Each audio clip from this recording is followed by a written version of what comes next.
uh, I think that I could get just about any woman in the world um, that can pass an army physical. I can get her married off, within 6 months. People are inherently pretty anxious. They may not recognize that as anxiety, but they are reclusive, quiet, careful, etc. when meeting new people. That is a standard characteristic of the species.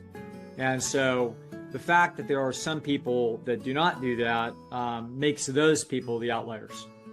Hey everyone, welcome back to the Beat Your Genes podcast. This is episode number 340, and in this show, Dr. Lisle discusses social anxiety from a couple of different angles. So we end up taking 3 different questions from 3 different listeners, all on the same topic. And then we finish out the show with a 4th question that is unrelated, has to do with dating. So if you're liking this podcast, please make sure to hit like, share, and subscribe.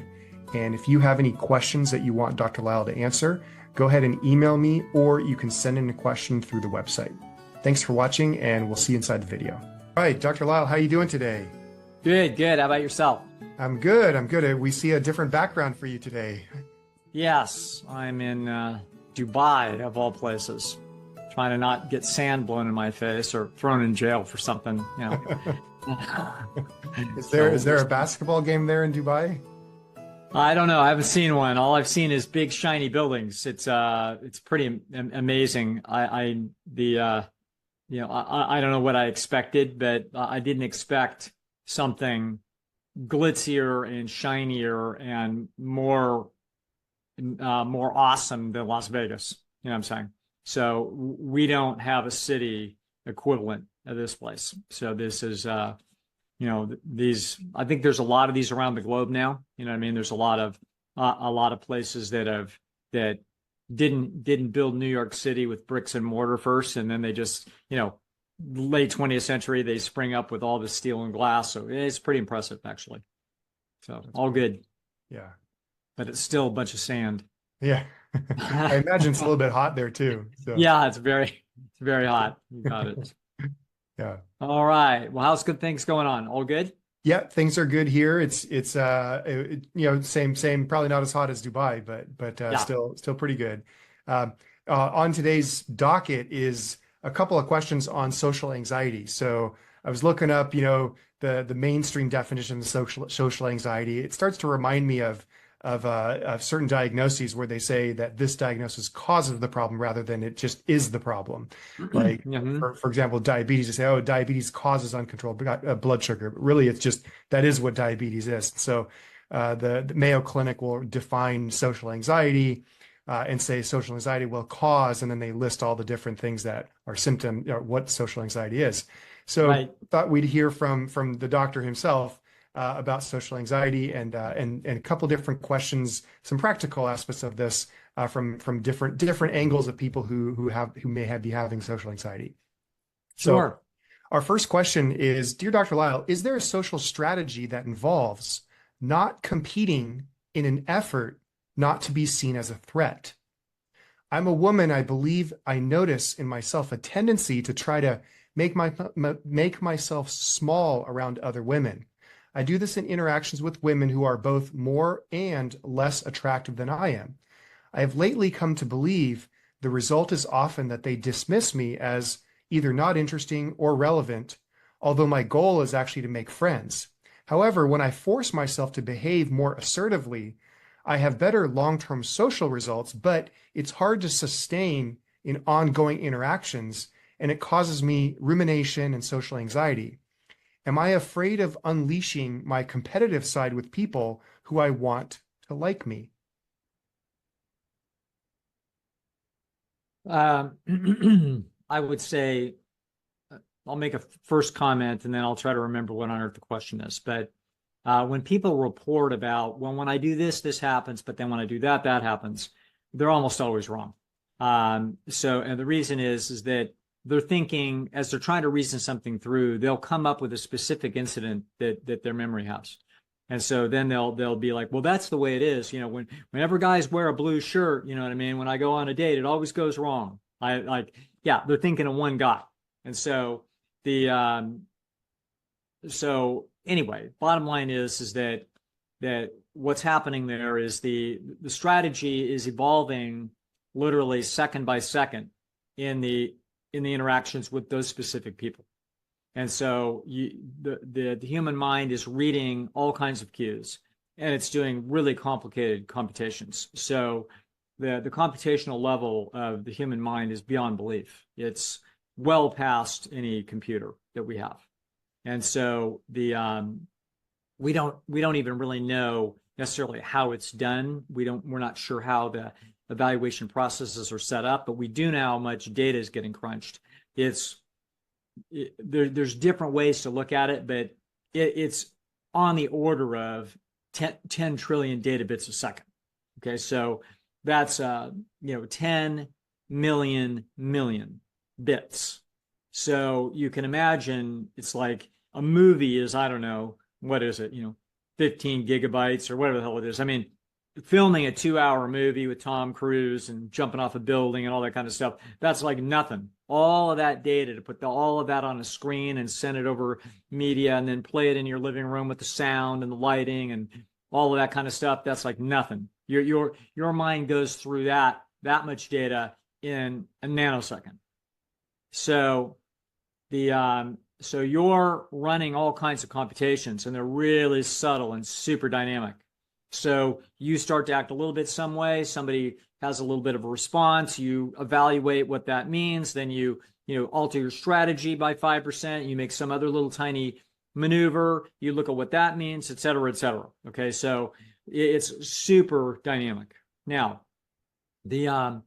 what this person is referring to is they're referring to essentially signaling, I'm not a threat, I'm not a threat, I'm not a threat, I'm not a threat. Okay, that's going to be a really good general process if you're in with a bunch of people you don't know very well, and it's a brand new group. It's like that's a really good strategy. In fact, that is a classic strategy. It's seen in chimpanzees.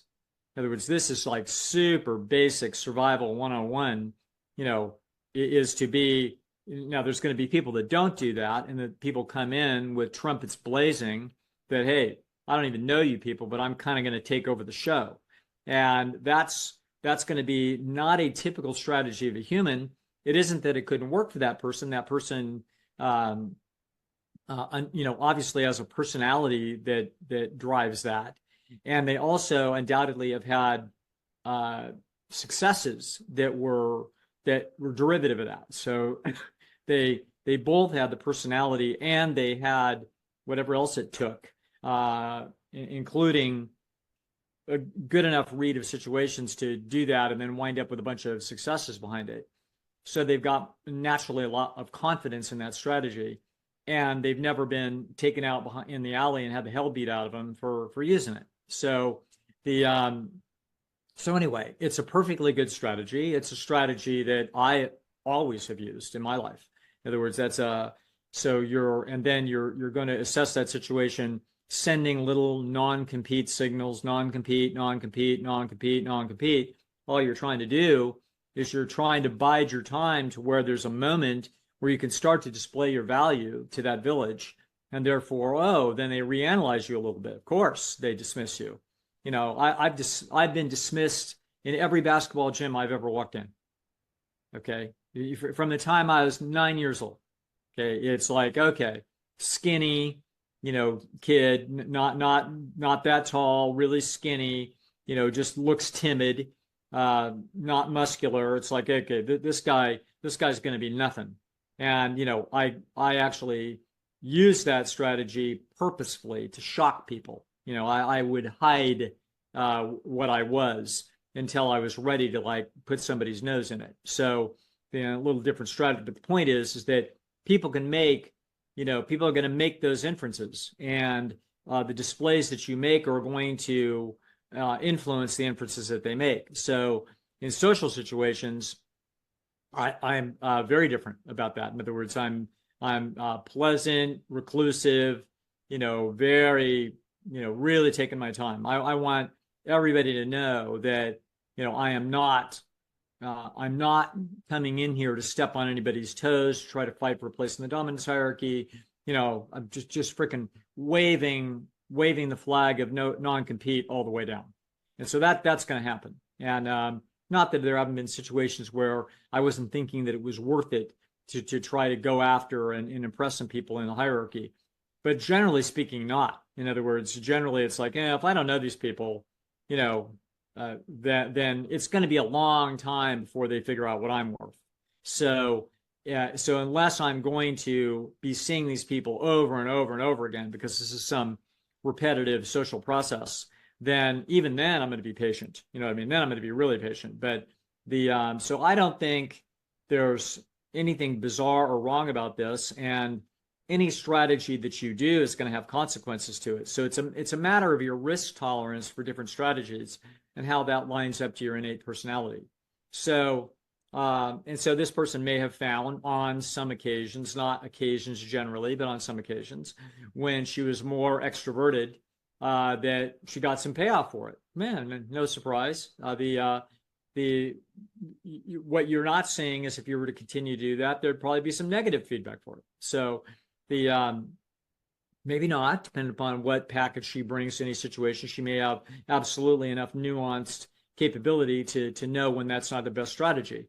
But the point of it all is that these strategies, as I'd like to say, in the last year, people probably heard this and I've explained it a few times, and that is that you don't choose, you decide. Big difference. In other words, the brain is running super complicated algorithms to try to figure out what is in your best interest for gene survival. And it is an extraordinary machine as it does so.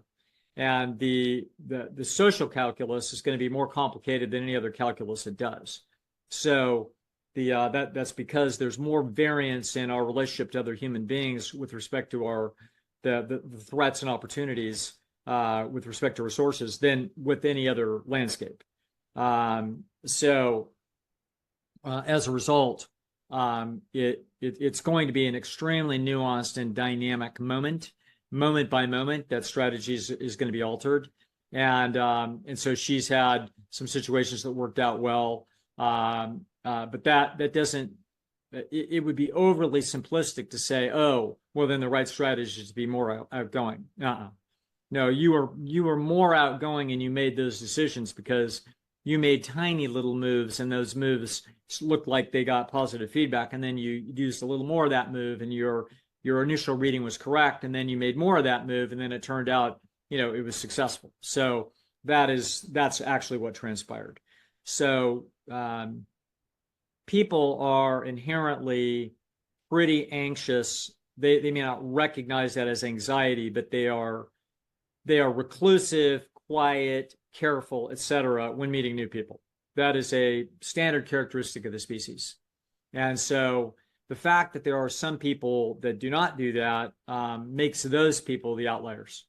So and I've always rolled my eyes at social science type people, social workers, therapists, psychologists, psychiatrists, looking at some new person joins the ward, in the state mental hospital or whatever.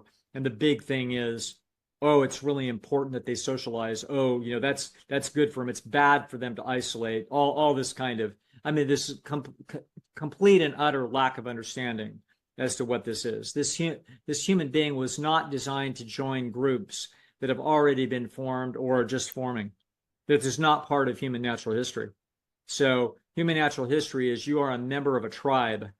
Half of that tribe is genetically related to you. The other half of that tribe married to those people. And so, everybody around you is somebody that you know well for years.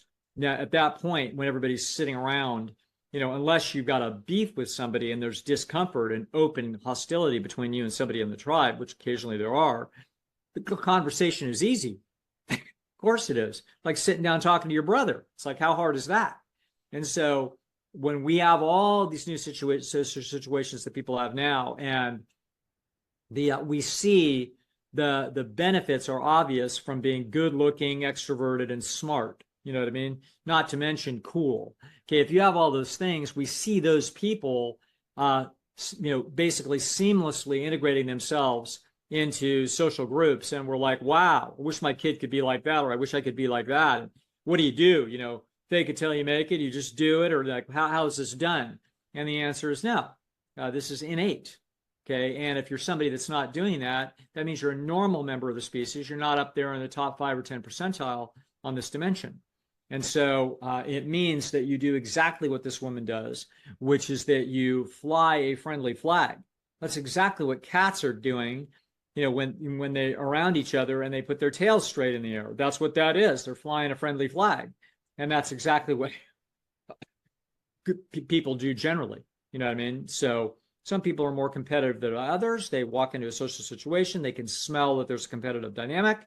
They immediately are plotting very, very carefully how to not be seen as an also-ran. They're actually showing some of their teeth, etc. All different.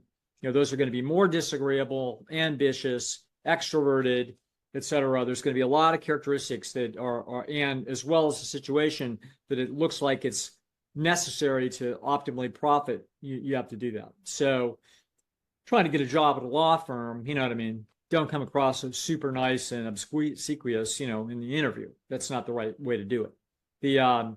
But no, this all sounds like situation normal, and I don't think we're looking to try to look for lines of evidence that would take us away from what our natural instincts would be guiding us in a situation. So that's what that is. Social anxiety, i.e. the way it's diagnosed, like, oh, do you have trouble? We'd have to look it up in the DSM. The answer is that is a natural condition for the species, for God's sakes, in the situations that people are talking about. So people that that have called me and talked about their social anxiety and wanted to work on it, it's like, yeah, are you are you that way when you hang out with your 3 sisters? No, of course not. What about with your best friend? Absolutely not. Well, who is it with? Well, I'm in this new poetry group, and okay, well, i.e. a completely evolutionary novel situation. So the solution to that problem is to be having the social situation itself mimic the Stone Age environment, i.e. have it be a repeat exposure situation. And you will find by the time if there's something that you enjoy in some process that those people are doing, and they meet on a repeat exposure basis, you will find that if you tough it out for half a dozen times, it's going to be a hell of a lot easier. That's how that works. Yeah, it's you said half a dozen times. In my mind, before you said it, I was thinking, is there a certain number of times people see each other where their nervous system relaxes and says, okay, this is likely less of a threat than it was 5 times ago, and so we can now open up a little bit. Oh, without a doubt. I mean, this is the repeat exposure effect from Robert Zions. And so every single exposure is helpful.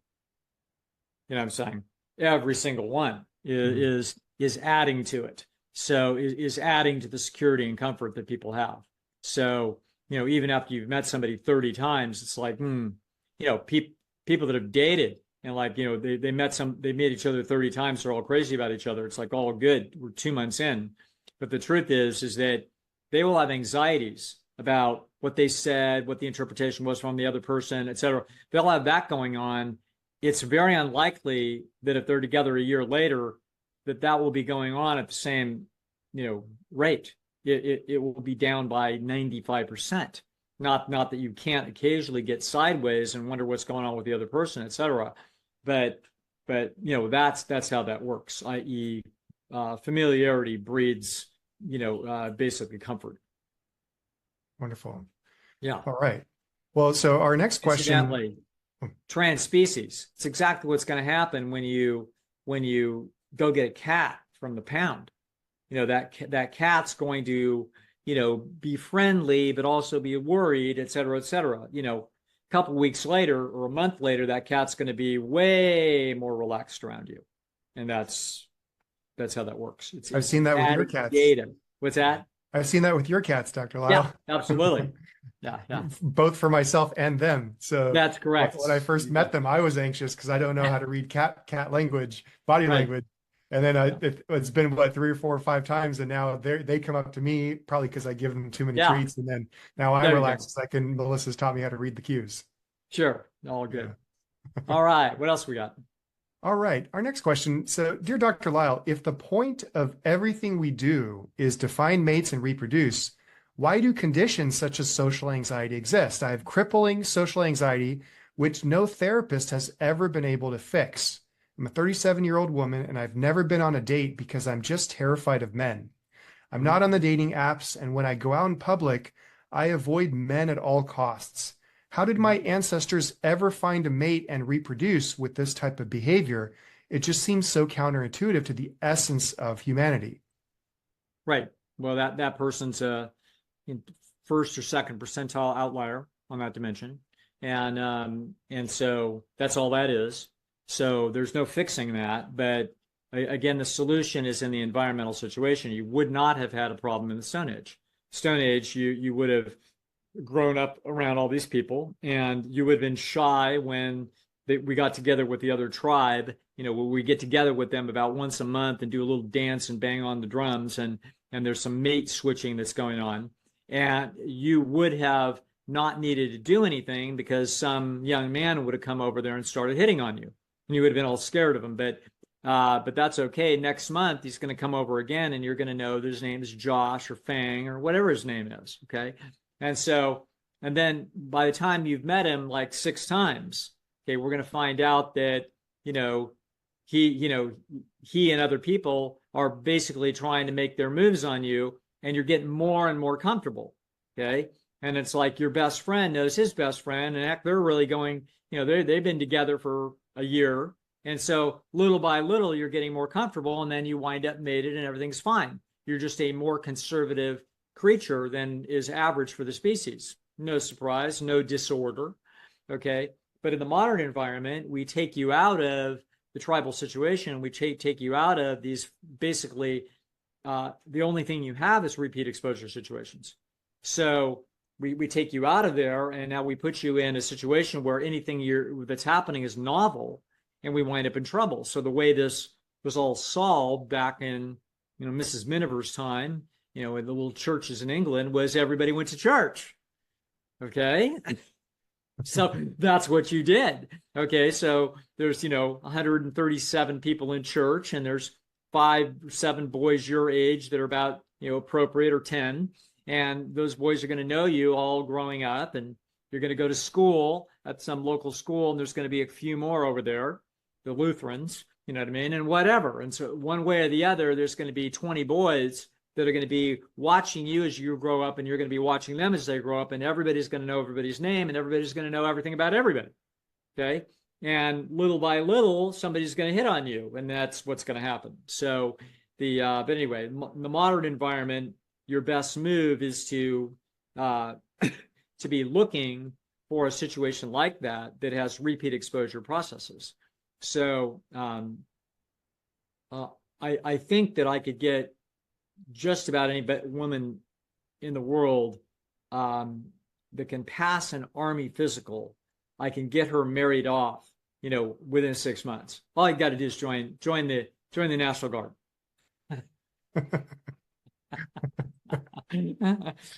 that is like, you are going to be surrounded by testosteronized males that have one thing on their mind, and they're going to make sure that you know what it is. Okay. So yeah, you'll be really shy, but it won't matter because they're going to be right in your face.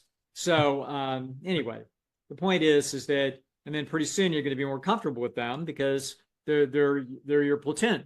So your squad or whatever. Point of it all is that we look for places where there's repeat exposure circumstances. For someone like this, I would be trying to engineer relatively small group interactions where there might be 15 or 20 people. I would also play the game called Stack the Deck. So if there's any way you can possibly, for example, let's suppose that you eat healthy food, and you're in pretty good shape, but you're terrified of social interaction. Okay, well, see if there's like a running club wherever it is that you live, that on Saturday morning, a bunch of people get together, i.e., 19 guys and 4 women, and they jog for 2.2 miles or whatever it is that they do. That's just one example. That's an example of that's how Dr. Alec Isabeau, met his wife. Okay, it was at the Santa Rosa Running Club, and it's a perfect kind of a situation. It's very tribal, reasonable. We're getting together every Saturday. It's the same people, and the shy guy can slowly make his moves. He's got anxiety because the other shy guys and the bolder guys might be making their moves soon, so you better get to it. So it creates some pressure on men to get busy and make their move if they're interested in somebody. They can't wait around. And so anyway, that's how we would do things. Any kind of a social structure that would have a situation like that. I've had people that were extremely date shy and basically felt like they couldn't do it. They were too anxious, et cetera. They didn't know what to say, et cetera, et cetera.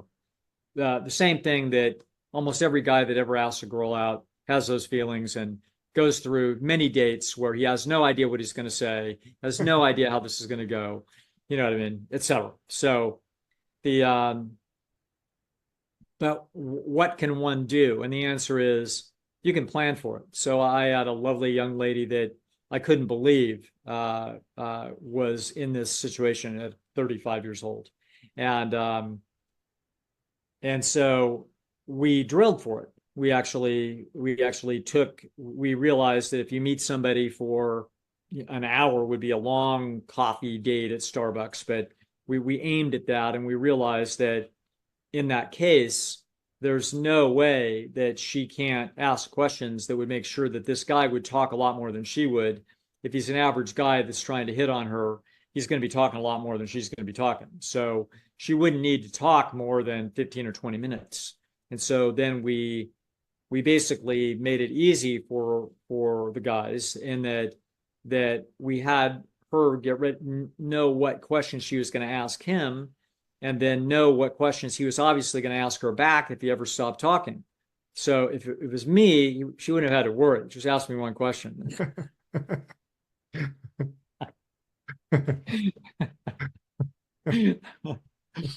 But anyway, the point is that he's going to use a reciprocal question structure. It's the easiest thing for him to do. And so she was ready with 20 scripted answers, and those scripted answers were about a minute long.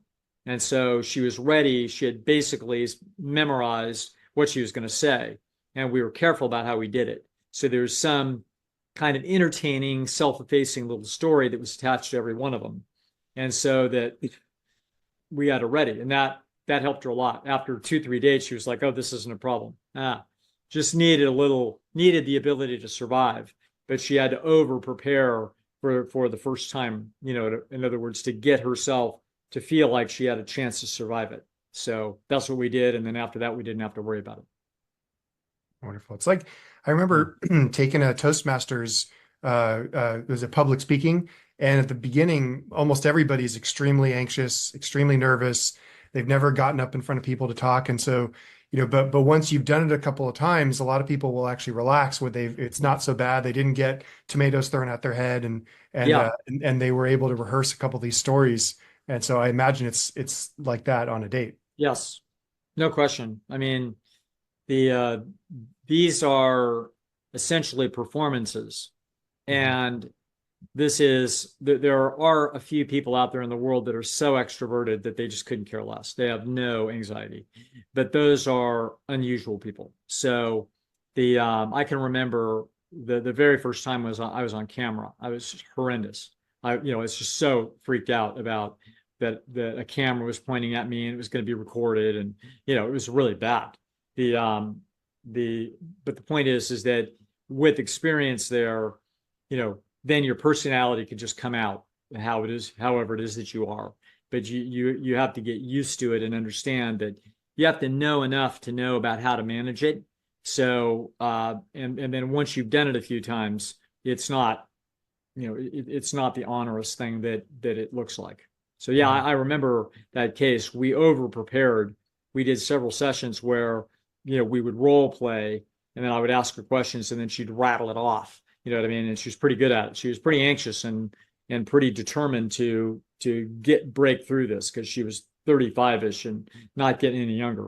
And so But then it worked quickly. In other words, within, I can't remember, but it was almost no process. As soon as she had a little bit of confidence and then went on the first date or so and managed to get through it just fine, it was like, okay, done. Now it's not an intimidating problem.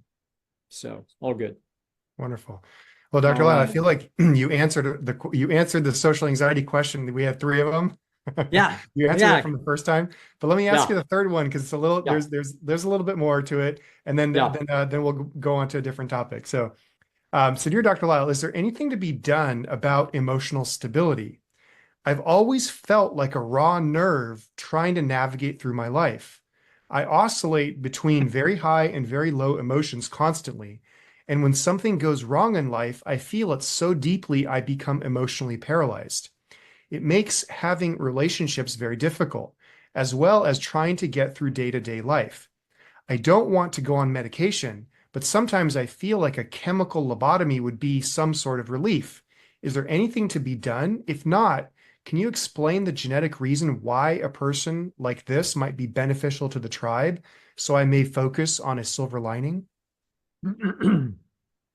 Yeah. Freaking out. Where are all the kids? Okay. In other words, that's what we're talking about. The wait a second, I heard something, and then I had a dream that we were going to be attacked by the other tribe. Yeah, all kinds of uses for you. So the same reason why all the animals, all the squirrels go down to the watering hole at the same time. Like, let's look around, let's make sure that nobody's hearing something that I'm not hearing. So the more unstable people, are they have to they have to suffer the fact that they are leaping to worst case scenarios more aggressively, that they're more upset about that, all that kind of thing. But there's nothing dysfunctional about it. It's just a different location on the cost benefit analysis.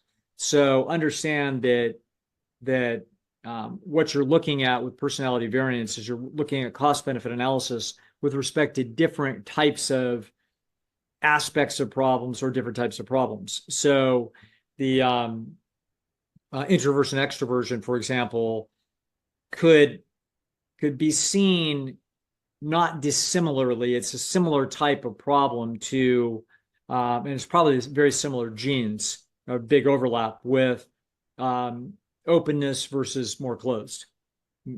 So it's the same kind of a thing. It's risk reward ratio for taking chances.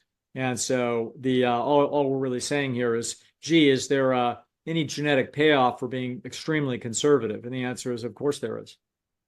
Okay, so the bell curve describes for you the range at which those characteristics, are have been useful in the local environment, the local conditions under which have most recently been this species has been facing.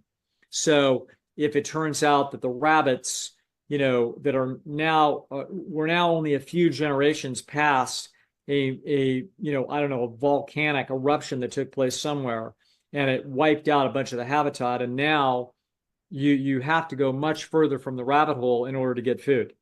So now the openness rabbits are actually the rabbits that are now the entire bell curve of where openness was has been shifted to the right 4 or 5 generations later, because the rabbits that only were willing to go 50 yards from the rabbit hole, which was a low openness rabbit, 15 years ago, that's now a disaster. Those creatures don't even exist anymore. Okay. So the entire curve has been shifted to where the median is 150 yards, you know what I mean, et cetera, with a standard deviation of 30 or whatever the heck it is.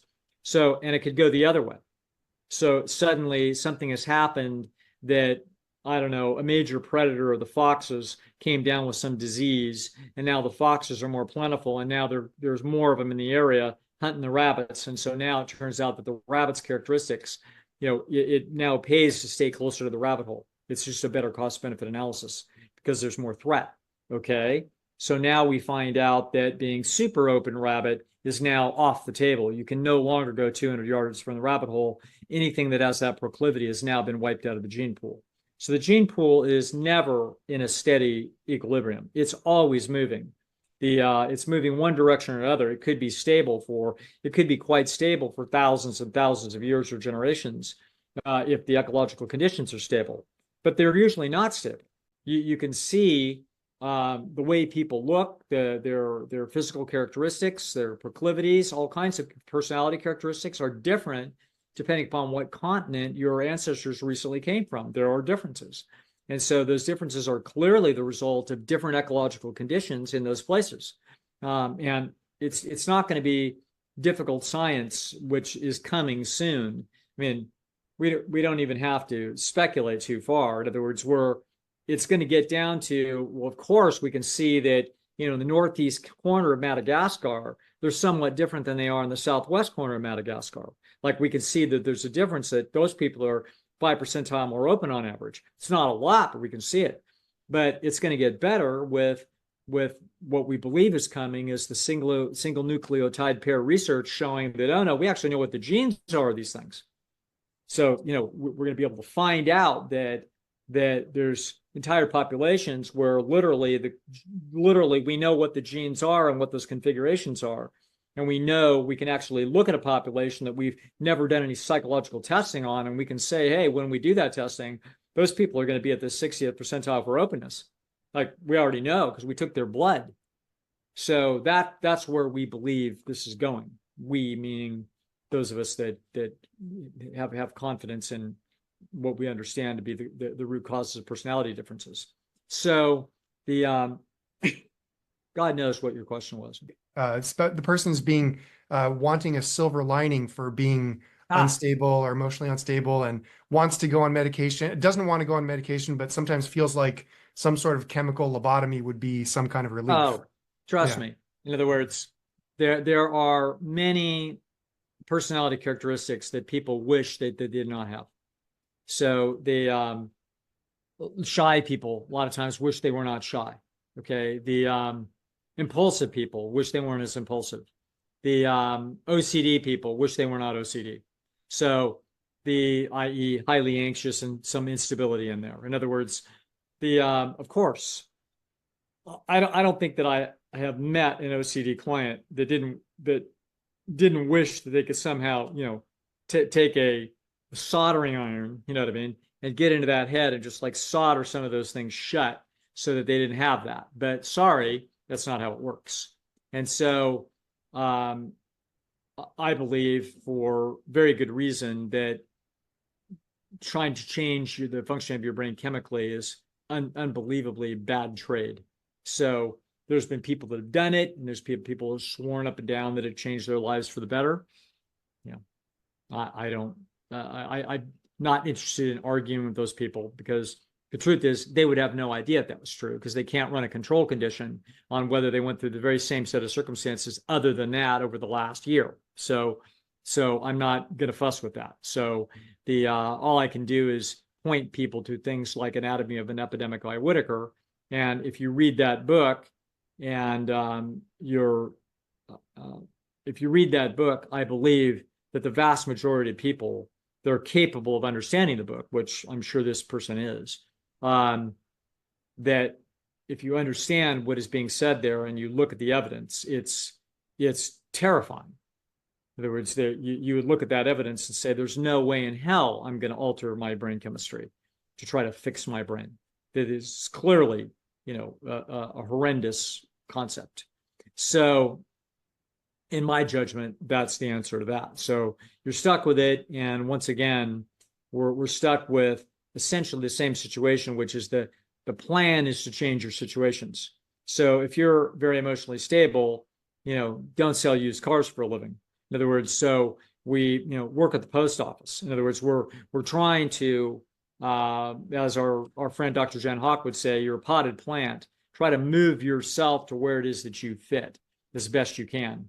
And that's the control that we do have. And I would say that if there are repetitive, specific social processes that are particularly troublesome, then you might be able to learn and script and maneuver your way around the worst of those things, just as we just talked about. Okay. But generally speaking, that's not true. In other words, generally speaking, the solution is to change your social ecology to the point where you're not being challenged as much. So I've had people that I told, after listening to their story, I said, well, what you really need is, you need 3 months of savings in the bank. Okay.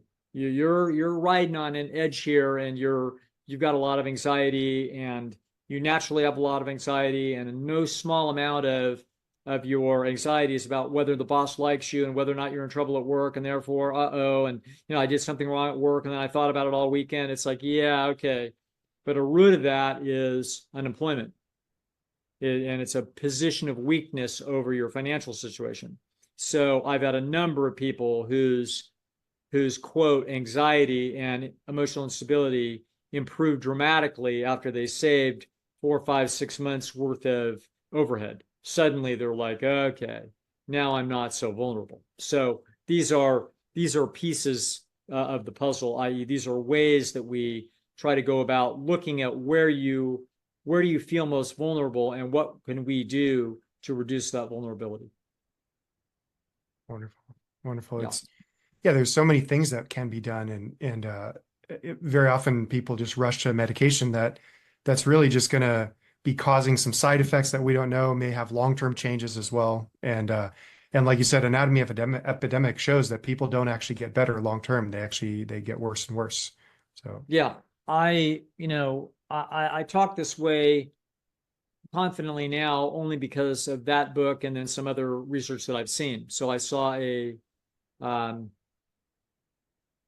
scathing review of this major. I'll have to pull it up at some point. I'm gonna have to do it. There's a chapter I'm writing. I'm gonna have to know what this is. But there was a big bad study that was done that it was going to be. I believe it was a meta-analysis. So it was the study of all studies going to prove what antidepressants did for all time. Okay, and so yeah, it was a meta-analysis, and so as I recall, there was 16 major authors on that paper. But at any rate, it turns out that the results pilloried the antidepressants, and then they went ahead and blithely published and just basically misrepresented findings right there in front of God and everybody. And literally, people are even people in the field, they're such sheep. In other words, they're not looking at this critically. They're looking at it because they already believe that it all works. And so they're looking at this thing and their eyes just glazed over it. And this thing just actually sailed right through peer review, which we know what that means. There's no way that thing sailed through peer review. It sailed through peer review because the people that are reviewing it knew damn well what these people were doing, and they were part and parcel of a conspiracy to publish this thing. So anyway, the bottom line is that I saw the thing. It was flabbergasting. It was right out in front of the charts. It was right there and not being called on. So long and short of it is, I've seen that evidence myself. The evidence in anatomy epidemic is just damning beyond all belief. And so I did not have any belief in that, by the way, in 2011. So 2011, when I got that book shoved in my face, I absolutely resisted reading it because I did not believe it. I went into it completely resistant. 7 years later, a good friend of mine, a anesthesiologist, she and I had the same conversation, and she had the same reaction I had. And she said, I already know that you're wrong. And so don't. And so I finally said, well, we're not going to have this argument until you read this book. Okay. So you read this book and then we're going to have this argument. And so, we're good enough friends. So, we didn't come to blows. So but the point is 3 weeks later, I got, on the other end of the phone was the phone call like, oh my God, I can't believe it. And she said, it can't be any other way. This is exactly how it works. And she was just kind of nonplussed. She did not know that that area of medicine was that dirty. So she just didn't know. In anesthesiology, is not dirty like that. At least she doesn't think so, and I'm sure it isn't. So so she was not prepared, for what it is that she learned. So such is life. That's our, little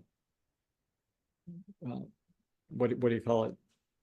Footnote to this discussion is Yeah. that I wouldn't be coming within a mile of that stuff. Do all these other things and seek counsel. If whoever looks like they might be helpful for you, whether it's me, Dr. Jen Hawk, somebody else in your community. In other words, if you're struggling with this, there would be a variety of strategies that you could try to employ to mitigate this. Yeah, including a healthy diet too. If someone's blood sugar is fluctuating wildly because of all the junk they're eating, that can cause them to be a bit more unstable, I believe. When people feel better, what I'm saying, and if they exercise and they get to sleep, like all these things are going to be helpful in terms of improving your general stability. But if you're inherently highly unstable, it's going to be in there, and we're going to then need to try to structure your existence as best we can to assist that. All right, what else we got? All right, dear Dr. Lisle, in personality, is there a difference between disagreeable and difficult? I know some people who are obviously disagreeable, and I do the disagreeable distance thing with them, as you suggest, and that works for me. But I also have a few people in my life with OCD, chronic anxiety, who can be kind and nice, but unpredictable. Sometimes Mm-hmm. they are very difficult if they are going through an episode, and it doesn't feel right to just walk away and create distance from the behavior.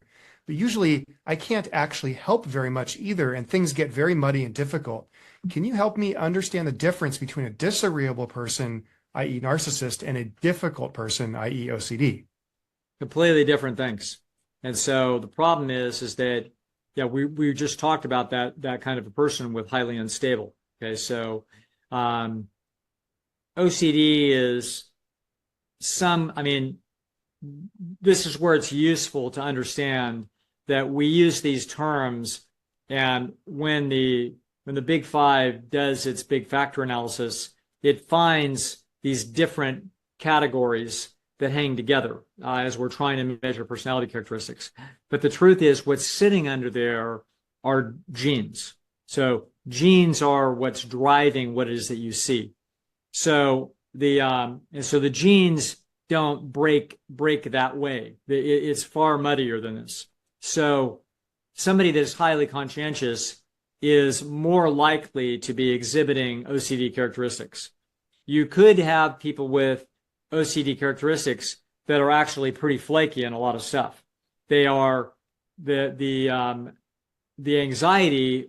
Obviously, OCD is an anxiety problem. That's what it is. And what is anxiety? It's a threat of loss. It's a signal of a threat of loss. And so you're going to see more often OCD type characteristics are going to be in people that have a lot of genes that are going to create a lot of anxiety across a lot of different domains. And therefore, there's domains that are classic to the species. So contamination, the fact that you can smell something bad across the room when it's only a few molecules in there and actually have a pretty strong disgust reaction about it. This tells you that the human being has to have pretty major psychological defenses against contamination. And so it wasn't hard for human beings to, as soon as you have Semmelweis and the germ theory, it's not very hard. The kind of worries about something like this has been around forever. It's been around for a million years. But if they can, they could actually got data now, and now they've got legitimate fear of microbiology that instead of just having a vague fear or a real fear of something that smells bad, now you've got, there's something else that is, that now you've got this knowledge and fear of microbiological processes that, things that I can't see that are going to be potentially deadly. And so people are going to, it's going to be the OCD-ish kind of human that's going to be far more likely to wind up manifesting a whole lot of fear over that. It's interesting that if you inundate people with data about that, they can become, they don't have to be that far out on the bell curve to get that way. So when people go to medical school, they wind up with a lot of anxiety about all kinds of disease processes because they're reading about it all the time, and they're effectively getting what is a distorted data field that's coming at them. That's essentially, it's as if this is happening all over the place, rather than getting back in touch with the base rate of the population where it's happening almost nowhere. So, but when you're reading it in a textbook and you're reading cases and all this kind of stuff, or you're looking at slides and you're trying to do an exam, and what does that look like? Oh, well, that's thrush, and you know what I mean? But the truth of the matter is that that's going to cause an overestimation of the base rate, and then that's going to cause a lot of rumination and anxiety about contamination that wasn't in that personality before. Okay, I'm just all over the place. It reminds me of COVID. Absolutely. So yeah, and there's going to be there's some degree of residual. I think I see it in myself. In other words, I see myself still not standing as close to people as I was probably standing to them 6 years ago. Okay. I'm probably a foot and a half further away, partially just sort of that process, a little more worried about contaminant processes, probably part of what's going on in my adapted mind, and probably also is a social psychological process that I don't want them feeling crowded, et cetera, and being seen as rude and irresponsible. So all of that is part of this mix. But I can't remember what the question was. Oh, is the difference between being difficult and disagreeable. Yeah. Huge difference. Yeah. So, but when someone is actually very anxious about something, they're in an OCD, rampage, they can be unbelievably disagreeable. They're terrified. Okay. So they feel like anything that you do that stops their process, this is life and death for them. And so they, as a result, it's terribly unfair if you do anything to stop their process that they're so sure is going to be helpful to their situation. And so that is so they're in trouble. That's not a disagreeable person. That's an unstable, anxious person.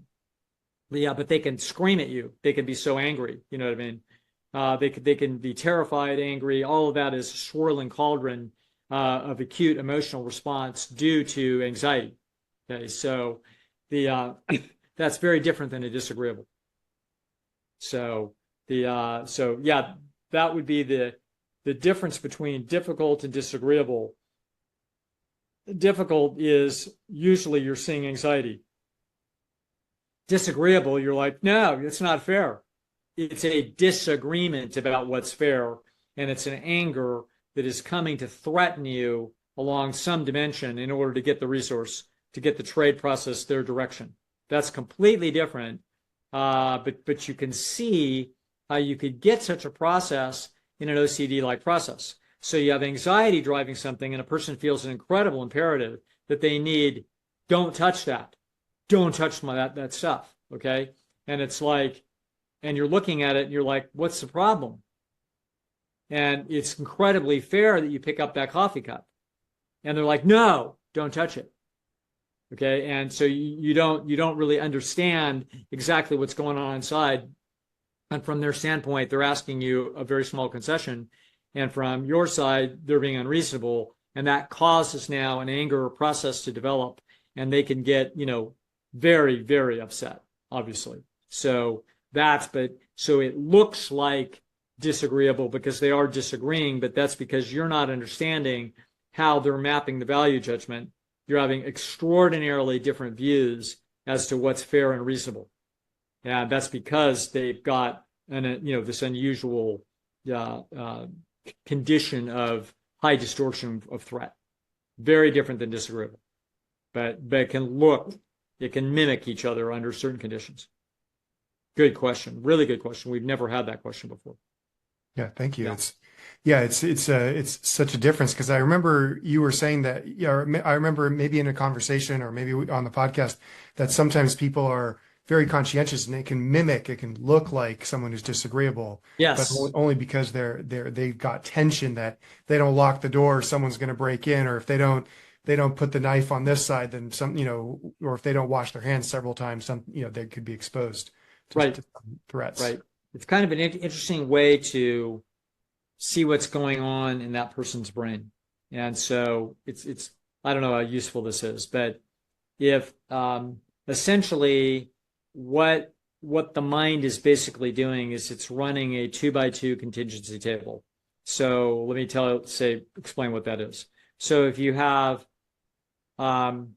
sick, not sick, okay, here, and across this way, wash my hands, didn't wash my hands. Okay, so this is the simplest method by which we've got two variables that we're looking for a correlation coefficient. And this is what the brain is doing. The brain is running these kinds of correlation coefficients. It's looking for data that indicates this. So you can imagine if you're highly unstable and you learn about germs, you know what I mean? Now you know about germs. You're a 7-year-old kid, okay, and you're like, oh my God, there's germs, okay? And your mom's a little OCD herself, so she's told you, oh my God, there's germs, So anyway, so here we are, you're now sensitized, and whatever time of life this is, you're now worried about the germs. It's COVID, whatever the heck it is. So now you wash your hands. Okay, so what did we just do? We washed our hands, and in the next hour, we did not get COVID. Okay, so it's like, okay, so we washed, okay, and it's the I washed and did not get sick cell, okay? So now somebody says, don't wash your hands, man. You don't need to wash your hands. They're like, why wouldn't I? You're crazy. Why would I not wash my hands? I could get sick. They're like, no, you're not going to get sick. It's like, why risk it? Why would I risk it? And in fact, I have what appears to be evidence that the hand washing is, look, I've got 25 observations in this cell. This cell, 25 times I've washed my hands and not got sick. Okay. There's been 0 times when I didn't wash my hands and didn't get sick. Okay. So that's not nearly as good a data. So in fact, OCD treatment is basically telling the person, listen, the only way to get out of this thing is for us to have you do this and then find out you're wrong. That is how it's done. So if they don't wash their hands and they don't get sick, it's like, guess what? Okay, there's 1 in that cell. Yeah, well, there's only 1. There's 20 in the other. There's 20 in the other observation deck. And so this is why OCD treatment, an important part of OCD treatment, is to basically explain to the person so that they can understand it's essential that you be extremely consistent.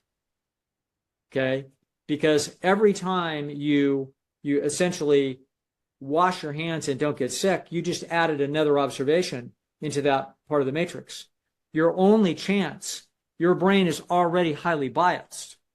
In other words, it was built biased. You're at the 98th or 99th percentile for overrating the likelihood of loss. With your overestimate the worst case scenario. That's what that condition is. And so the only way to push back against it is to actually effectively overwhelm the system with so much evidence that it's going to turn out that 10 times that day, that normally you'd wash his hands every time he did X, whatever the heck X was. I don't know, scratch his face or, pet the cat. Oh, pet the cat, wash your hands. I remember that as a kid. I don't wash my hands after I pet my cat now. I never don't even think about it. The point is there was time in my household, oh no, that's what you do. And so, but you can imagine the going through the anxiety of doing that, of not washing. And the cost benefit analysis inside the system is saying, this is insane. This is actually flagrantly irresponsible. Why wouldn't we go ahead and take the time to wash? Okay. We've got good evidence that it works. And it's so little effort relative to the benefit. Yeah. It's so little effort relative to the benefit. And so they then relieves the anxiety. And so then they put another tally mark in that part of the 2 by 2 matrix. And so this is why, this is hard going. to convince people, and it's hard going to hold their hand, and it takes patience and takes ingenuity. I don't have a lot of experience with it. Dr. Laura Bruce is a master at this, so if anybody suffers from this, this is that's the person that I would refer you to, and this is why, and this is the it's kind of it's an interesting thing. It's like having to make sure if the other guy always starts first in tic-tac-toe, it's going to be he's going to have to be an idiot to lose, and you're going to have to be careful to make sure you don't. And so this is the system is, for individuals with this kind of situation, i.e. difficult people, this is the problem that you face. And, and that is the only known solution. Along other with than SSRIs, which fix everything apparently. Right. Yeah.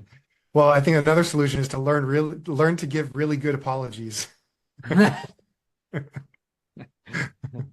Oh man, it's hard going. That's one of those things where, it is one of those things that you would hope that 22nd century psychiatry might be able to figure out.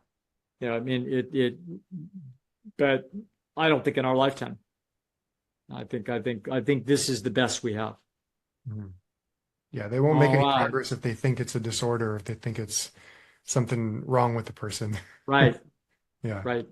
Yeah. It would be literally the notion would be somehow going in there and effectively destroying some neurons.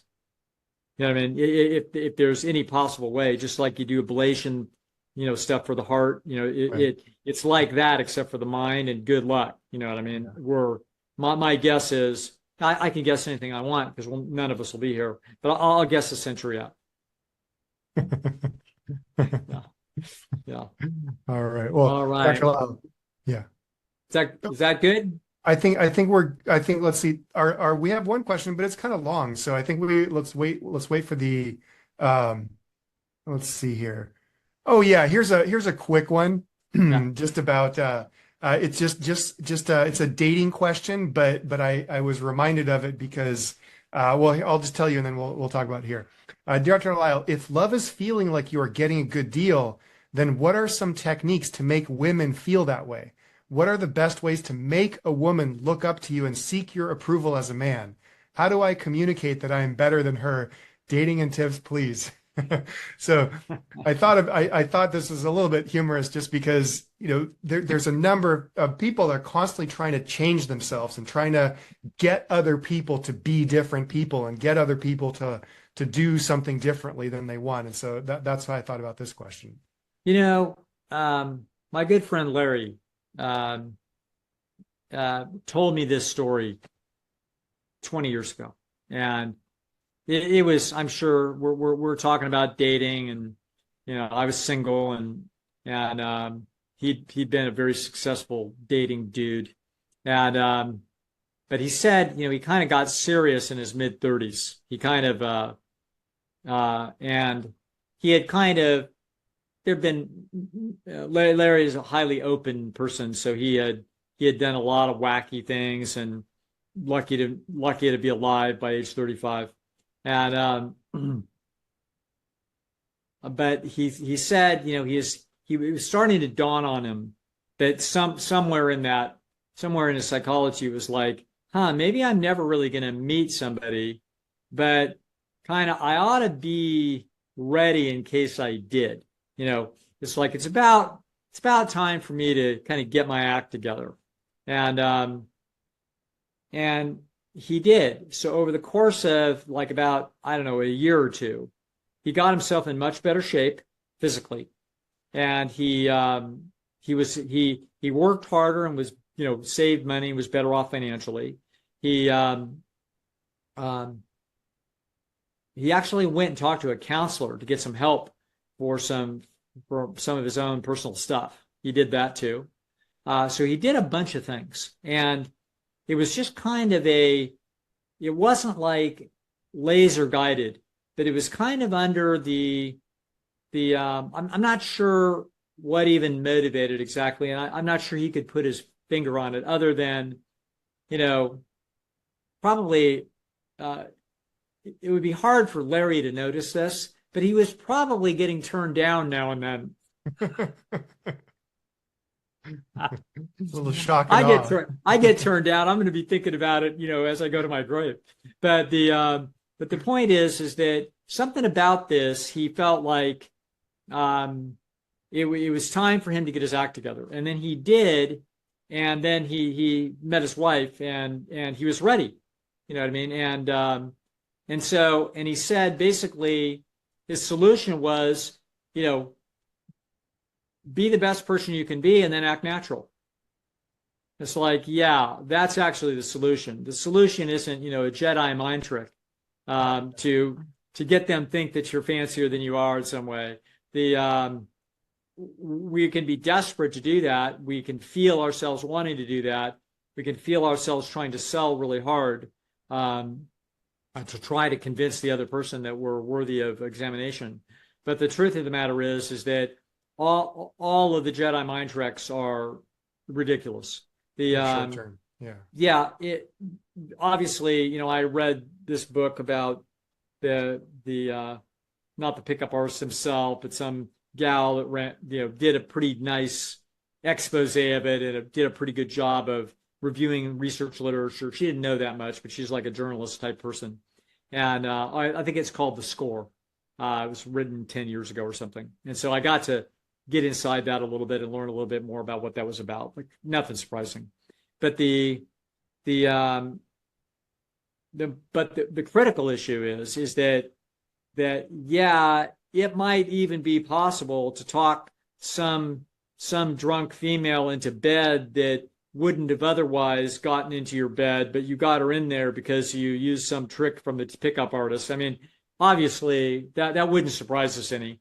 If you're trying to figure out how to sell refrigerators, there's probably better lines to sell refrigerators than other lines. So but I don't think you're going to be able to sell a house. Okay. A house sells itself. So people are going to walk through that house and they are going to look at that house and they're going to want to come back and they're going to want to feel it and they're going to want to talk to what it's going to cost them, and they're going to need to talk it over, and they're going to go stand out in the yard, and they're going to think about having a barbecue out there unless they're vegan, and they're going to do all kinds of stuff. And there's an ambiance to this. And I sold houses for a living, and at one time in my life, and I can tell you, what happened when that happened was fascinating, and that is people would walk in. And the husband and wife would kind of look at each other and they'd be like, this is the one. It's really interesting. It's like, this is the one. There was a feel for it. And so, I can remember one case where there was a much better deal, like 3 streets over. It was actually a much more practical house for these people. And, but it wasn't as pretty. And there was some pretty aspects to this other house. And I thought, this is not the right house. And I actually tried to talk them out of it. And they went, and I couldn't believe it. I was so excited about the other house for them. It was a much better deal. And they went and looked at it. They're like, no, not interested. And I'm like, man, that is amazing. Like this is, I won't tell the whole story because it has to do with hoarding and well, it's on the same topic of OCD, so Yeah, it's definitely but the point of it all is that that's how mating is. It's done by feel. It's done by done by a trillions upon trillions of subtle little calculations that people's minds goes through, and so you're not going to talk anybody into anything. So don't bother.